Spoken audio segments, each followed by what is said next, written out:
Les Get Together is a local collective curating sober spaces and facilitating bonds amongst the lesbian, bi women, and sapphic people in Chicago. Joining us now with details on an upcoming mixer is founder Daniela Cabada. Thank you so much for being here. Hi, thank you for having me. Okay, so first off, because I had to look, Okay. explain to folks what sapphic means. Sure. So sapphic is derived from the lyric poet Sappho, and it's an umbrella term that encompasses people that identify as lesbians, bisexual, pansexual, asexual, queer, and it's a more gender-inclusive term, so it also encompasses non-binary people that might be part of the community. Okay, got it. So tell us why you decided you needed to form Les Get Together.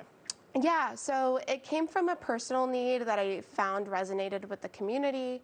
I find that a lot of queer center spaces are revolving around alcohol or partying, and I think that's very limiting. So I wanted to create a space that is way more than that and is focused on genuine queer, deep connection and facilitates bonds across the board. And I also believe that a lot of the queer events are dating focused. So I wanted to create a collective that was community based, a space for friends to build upon their queer and sapphic family, make some new friends. So it's not a place you go to hook up. Right. You know, No. you're just going to make friends, literally. I mean, yeah, the hookup happens after, fine, but that's not the intention. The intention is for you to have like your new bestie and your new family. I love this too because you're talking about people meeting people, like personal connections, not all the stuff online. You're actually sitting down and having a face-to-face conversation. For sure. And I found that that was something that I really, really wanted. I grew up not really knowing any queer people, and I'm a lesbian myself, so I felt that need within myself to find and meet people in my community and facilitate that opportunity for other people in Chicago.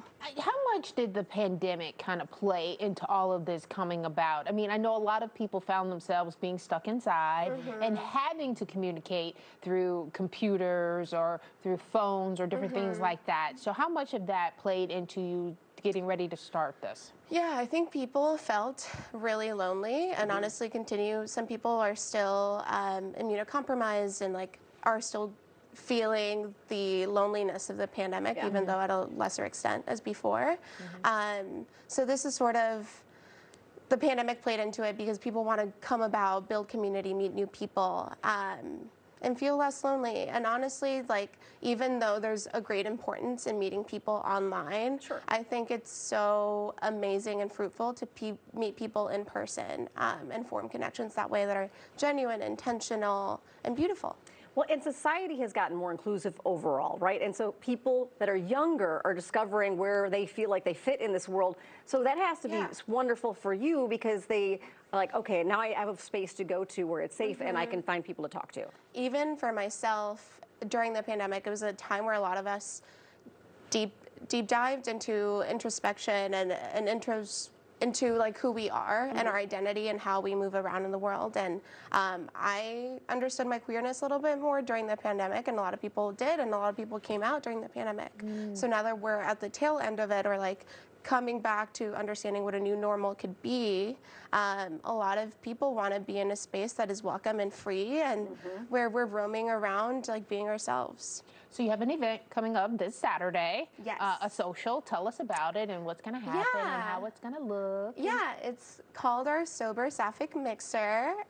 We rented a sunny big loft in Pilsen, and we're going to have mocktails, we're going to have tarot readings, we're going to have a portrait station with a bright pink backdrop for people to take portraits. I hired a photographer for that. My best friend Maddie's going to be the event photographer as well. We're going to have vegan donuts. It's going to be a fun time. Oh, and live poets. So there's going to be typewriter poets, like doing custom poetry for people. That's so awesome. It's very activity-based. And then so folks who want to get into, the organization more on a regular basis, what do you guys do on a regular basis too? Yeah, so we're hoping to have a monthly event like the one we're having on Saturday, our monthly Sapphic Sober Mixer. But I also want to create more intimate, smaller events. So we also did a yoga class, and I hope to have a monthly thing like that as well. And then as the summer's coming up, I want to hopefully rent some rooftops, have some mixers there, and just more activity-based. Seems like a lot of the things that you are planning are things that get conversations started. Yeah. They're the conversation starter rather than people having to figure out how to go up to someone and start the conversation. For sure. I think because it's sober, I wanted to dive deeper into the activity basis of it, to have someone to talk about, have something to talk about, do something with someone else. Yes. Yeah. Make it more conversational because people have something to do. They don't More feel like organic. awkward. Yeah, more organic. Right. Yeah. Exactly.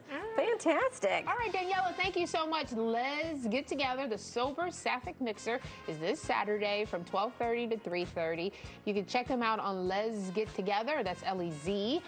Social media handles as well as LEZgettogether.com. Fantastic. So Thank you.